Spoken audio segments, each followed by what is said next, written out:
Sans plus tarder, je vais saluer notre intervenant de ce jour, le professeur Eugène Bakama-Bopé. Professeur Eugène Bakama-Bopé, nous vous saluons depuis Bruxelles. Bonjour, Séphorin. Merci beaucoup, Séphorin, de m'avoir invité à ce plateau. Je tiens d'abord à préciser que je parle à mon nom personnel, donc je n'engage pas l'Union africaine. Donc, vous m'avez invité en tant qu'expert, donc je tiens à préciser cela pour ne pas créer des confusions. Donc, voilà ce que je peux dire. Merci beaucoup.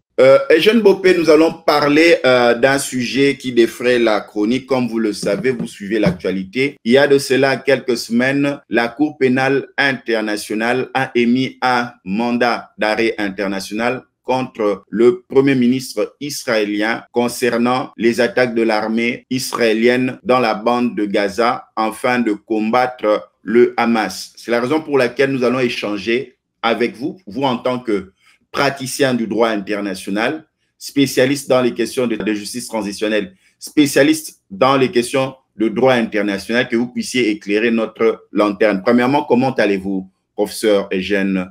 Merci beaucoup, Séphorin. Merci pour m'avoir invité sur ces plateaux. Je tiens d'abord à faire une observation. En réalité, la Cour n'a pas encore émis de mandat d'arrêt contre le Premier ministre israélien ni contre les dirigeants du Hamas. Il s'agit bien d'une requête qui a été introduite par le procureur de la Cour pénale internationale. Il reste que cette requête doit être encore validée par un panel de juges qui doivent se réunir pour décider si, oui ou non, on peut lancer un mandat d'arrêt international contre le Premier ministre israélien et contre les 3 dirigeants du Hamas. Nous aimerions comprendre, pour entrer dans le vif du sujet, professeur Eugène, quand on parle de requête, c'est une accusation portée contre un président, un auteur de crimes contre l'humanité, ou bien c'est juste comme un procureur pourrait faire, il dit, j'ouvre un dossier pour instruction concernant tel dossier. Professeur Eugène. Merci beaucoup. Je pense qu'il faut clarifier une chose. Il y a 2 procédures.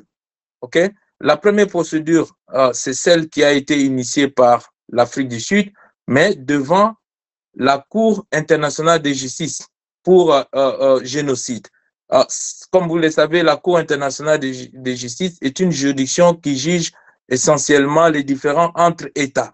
Okay? Donc, l'Afrique du Sud a attrait devant la Cour internationale de justice Israël pour des prétendus crimes de génocide ou pour un risque de génocide qui est en train de se commettre à Gaza.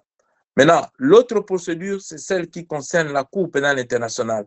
Vous savez, la Cour pénale internationale est une juridiction permanente qui a été créée en 1998 par les États à travers la conférence de Rome. Okay? Maintenant, la Cour pénale internationale dont le statut est entré en vigueur le 1er juillet 2002, c'est une juridiction, comme je l'ai dit, permanente qui poursuit les individus. Il ne s'agit pas ici des États, il s'agit des individus.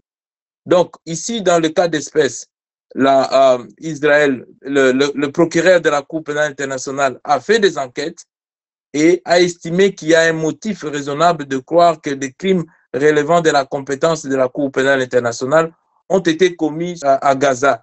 Et étant donné que la Palestine est devenue État partie du statut de Rome, donc le procureur sollicite auprès des juges de la chambre préliminaire un mandat d'arrêt pour lancer un mandat d'arrêt contre les personnes pour lesquelles il estime qu'il y a eu des crimes qui ont été commis. Voilà ce que je voulais donner comme clarification sur ce point. Quelle est la mission principale de la Cour pénale internationale, professeur?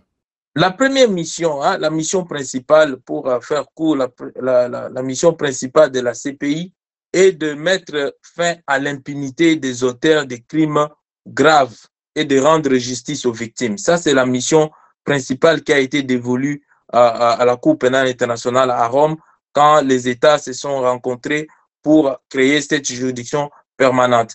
Et quand vous lisez le préambule du statut de Rome, il est dit ceci dans le paragraphe 5 du préambule, déterminé à mettre un terme à l'impunité des auteurs de ces crimes et à concourir ainsi à la prévention des nouveaux crimes. Donc, c'est ça l'objectif qui a été confiée à la Cour pénale internationale, c'est de mettre un terme à l'impunité des auteurs de crimes graves, concourir à la prévention de nouveaux crimes.